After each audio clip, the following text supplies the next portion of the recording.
Hello, ladies and gentlemen. Thank you for being here. Welcome back. I'm also glad to be back. I have two tazas for you. I'll do them in two separate videos. One is for Jamie Foxx, and the other one is for Alexei Navalny. So let's do Jamie Foxx because he's actually a lot sicker than Alexei Navalny is, believe it or not. So for those of you who don't know who Jamie Foxx is, I know I have a lot of overseas viewers that may not know who he is. He is a very talented, perhaps one of the most talented actors, musicians, comedians, you name it. This gentleman is just a ball of fire. He's amazing everywhere he goes. People love him. He's the life of the party. He's very clever. He's also an impressionist. I'll post a clip of him imitating Trump, and that's Jamie's real voice, and he sounds exactly like Trump. It's hilarious. I'll put the clip below for you guys to see it. And he's got so many movies. It's funny because before he got sick, my cousin had sent me a bunch of old and living color episodes, and some of them were of Jamie as Wanda. He is so funny. The Wanda, he was pregnant. He played this character named Wanda, who was this really ugly lady. She was not very attractive, but she had a good heart. He's just so funny, Jamie. So let's get started. I have here as my little wands, I picked this off my garden, and this one is from a flower arrangement I got. It's a carnation, like a pinkish carnation. The pink carnation signifies, I looked this up, it signifies love, affection, and we will never forget you. And the mint, so the mint symbol is the symbolism of the mint is to help protect against illness. And the mint actually helps promote the digestive system, and it relieves indigestion. And they're both having, you'll see in the taza, both of them are having stomach issues.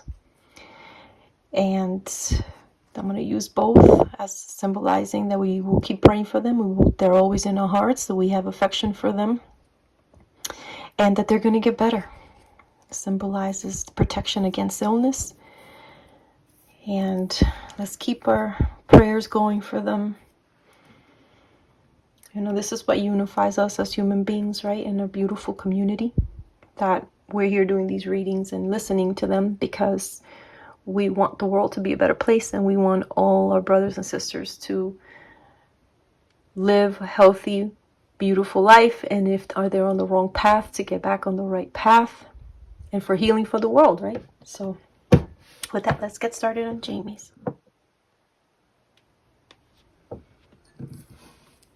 Whatever is happening by the handle will be happening the soonest. Here are these people with their heads down, one in one area,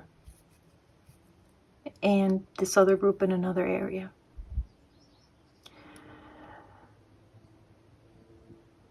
When someone has their head down, it means that they're worried, they're sad. So I believe that this is Jamie's family. Here is a woman that was probably with Jamie and now left to go to be with the family, and a gentleman is coming in to take her place.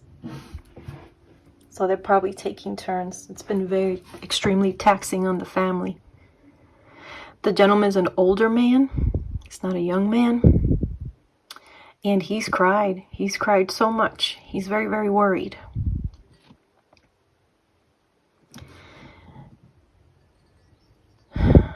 He gets to this place, and there is another woman there waiting for him.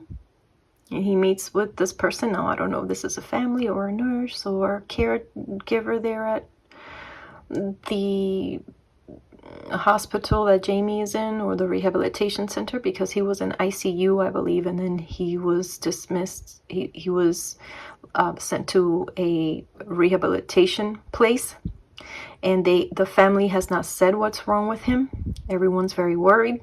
The family has kept it quiet. We don't know why. They must have their reasons. And you know, he has 2 very young daughters. So, you know, they must have their reasons. They have come out and said that we want everyone to pray for them, and everyone's been praying for him, for Jamie. But hear what the taza says that is wrong with him. So this gentleman gets there to the place. He talks to this, I think it's a caregiver, where Jamie is now at the rehab center. And it's a physical rehab center. It's not a drug rehab center. It's for like a physical therapy place. And they say that place specializes in brain injuries. And that is exactly what I see there.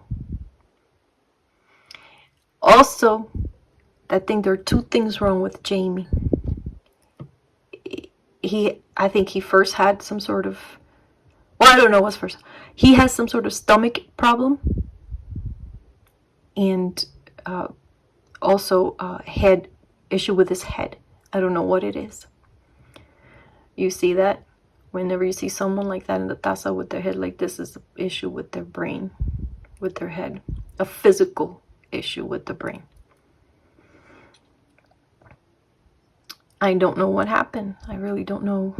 But he has something wrong with his brain and something wrong with his stomach. Wherever he is now, at the rehab place, the physical rehab place, they're going to take him back to the hospital.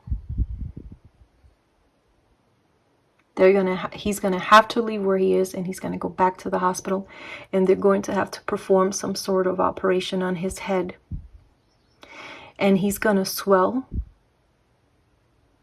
He will swell. There's some swelling in his body and in his head. Now, I don't know if this is what is going to be happening to him, but I'll share something of a family member of mine. They were in a car accident, and the brain swelled up, and they cut a part of the skull so that the brain had enough room to swell without causing death. And they took the part of the skull and they put it in the stomach. And the stomach in the abdomen. I shouldn't say stomach, excuse me. In the abdomen. And the skull did not deteriorate while it was in the abdomen. And about a month later, when the brain swelling went down, they removed the piece of skull that was in the abdomen and they put it back in the brain, on the head, once the swelling had gone down. So I don't know what the correlation between the brain and the stomach is in our bodies, but it seems to be very symbiotic. And I'm not saying that they're going to take a piece of his skull and put it in his stomach, but whatever stomach issue he had affected his brain, or whatever brain issue he had affected his stomach, and they're going to use that to try to help him. They're going to treat that together. And I think he's going to be getting some sort of brain surgery. And here he is laying down in hospital. He's going to be transferred over from here to here.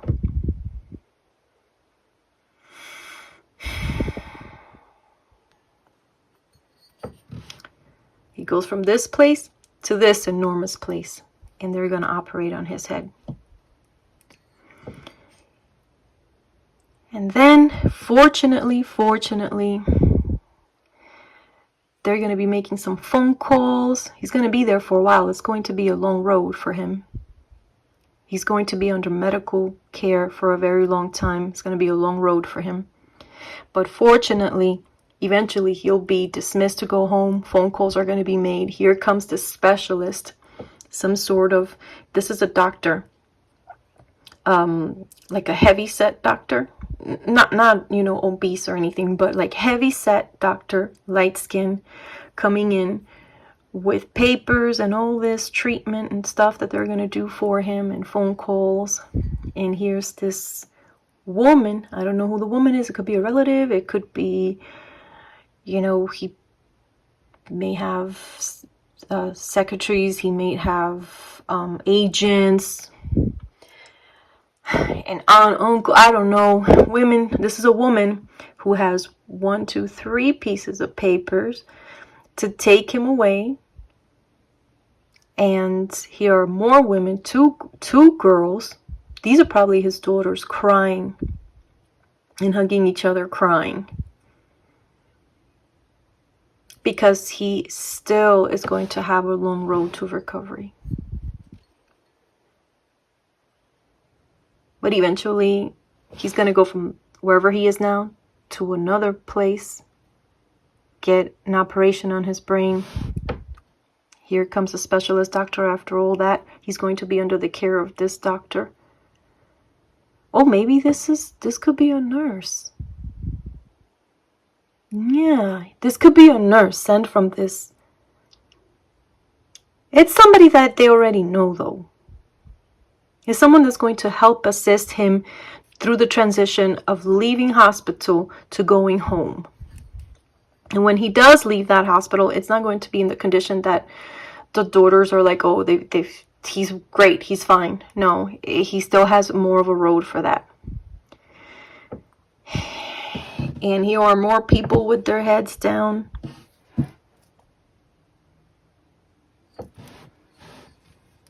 More people with their heads down here. And here's Jamie, thankfully.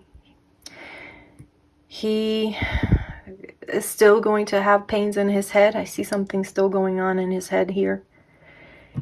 And he's in a wheelchair. You know, I'm not saying it's forever. You know, one small taza cannot tell you everything.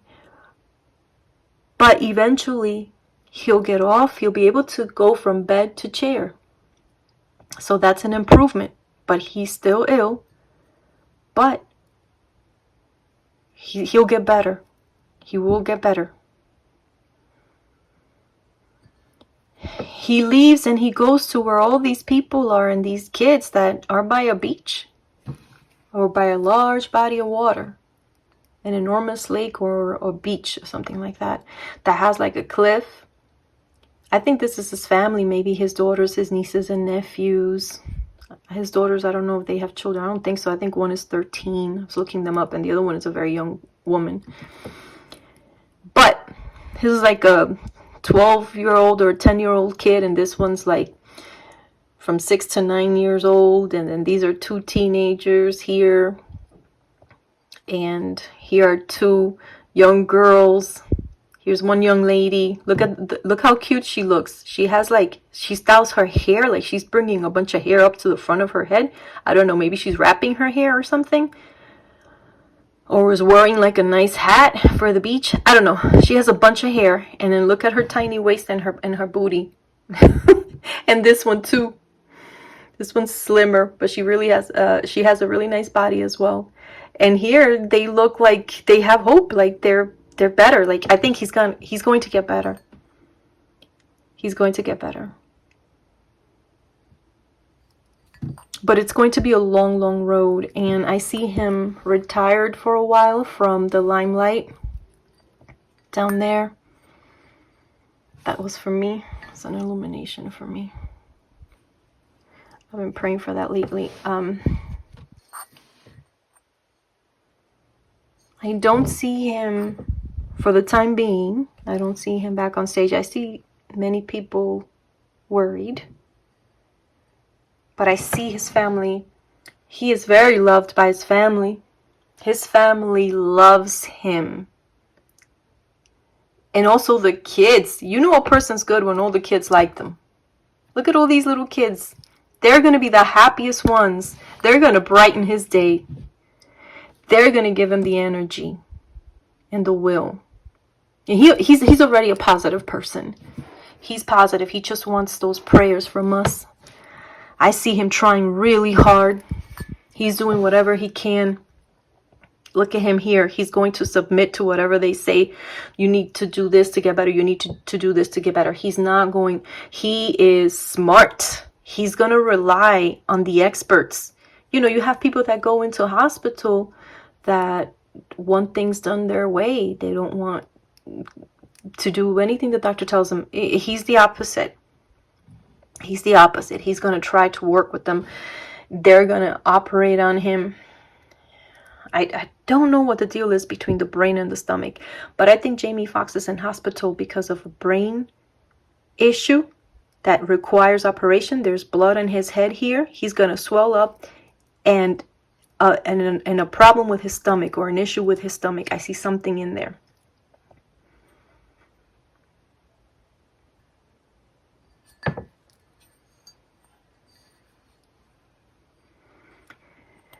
Thank God, because I was really scared. I wanted to be 100% sure before I got up here. Make sure I gave you everything exactly how I see it, as clear as I see it. But thankfully, he has a lot of people that care for him, but he is not well. He is extremely ill, you guys. This is a very sick person. Very sick person. Deathbed almost, but he's not going to die. He's not going to die, but he was on death's door. And they'll have another scare where he'll almost be on death's door again. So get ready to hear that he's going to go back to hospital to get surgery. But after that, he'll recoup. They'll take him home. He's going to need a lot of care at home. But eventually, look, he's on a little wheelchair here. He still has his head down, and you can see that he still has, his hair's going to grow. He's going to come out. He's not going to. So obviously they probably cut his hair for the operation, but eventually he'll let it like grow a lot. Pelú, va a estar pelú. He's going to have like, he's going to be in need of a haircut sort of thing. But he's going to be sporting it, and he's on his little wheelchair here. People around him.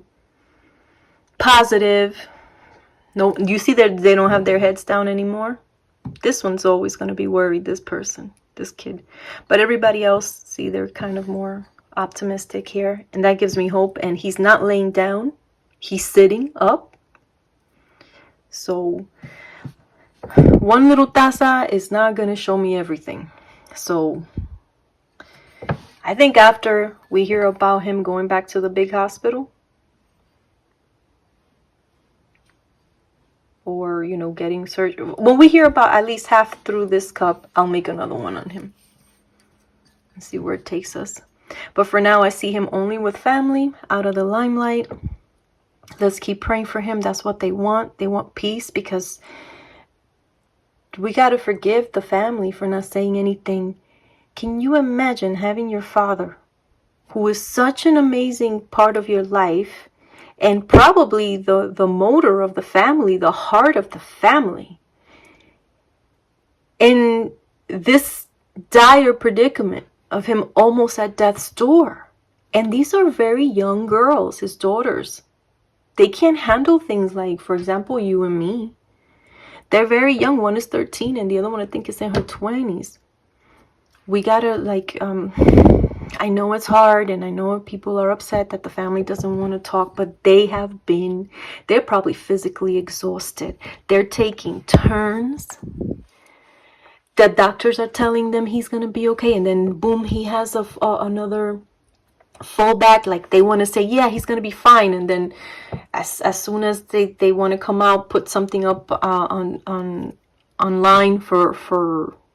or have his agent say something online like, yeah, he's out of the woods, he's getting better.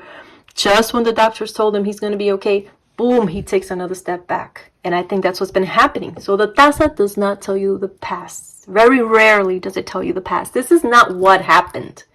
This is what will happen. And I think that's why they haven't said anything. He keeps, taking one step forward, two steps back kind of thing. Here it shows me he's going to have to have surgery on his head.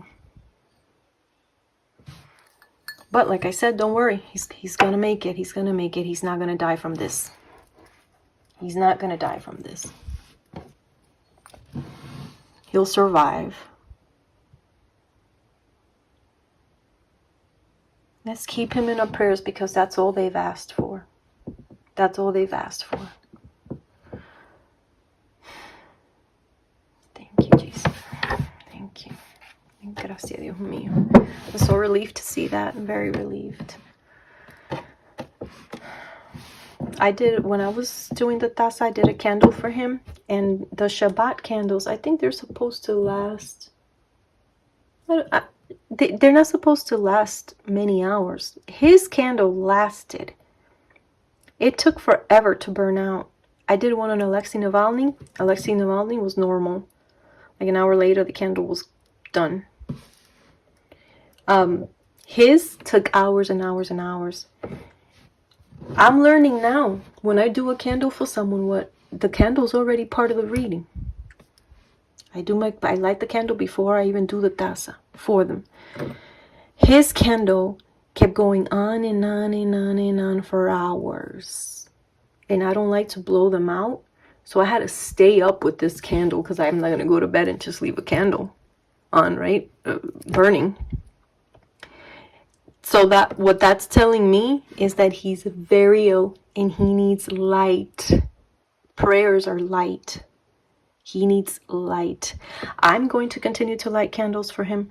I don't advise anyone to light real candles. If you want to light a candle for Jamie Foxx, go to Walmart, get something cheap, the ones that are not real fire, and light it for him. Put his little picture and do a prayer for him.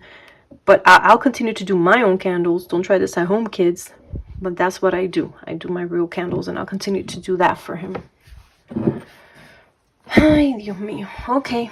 Well, thank you so much. I wish I had great news, like complete movie happy endings, like his movies. But it's going to be a long road. But fortunately, he's going to survive. He's going to make it. Thank you for being here, everybody. I hope everyone's well. Blessings to you and your family. And hugs from Cooper, Shakira, and I. And we'll see you soon. Stay tuned for Alexei Navalny's. Bye.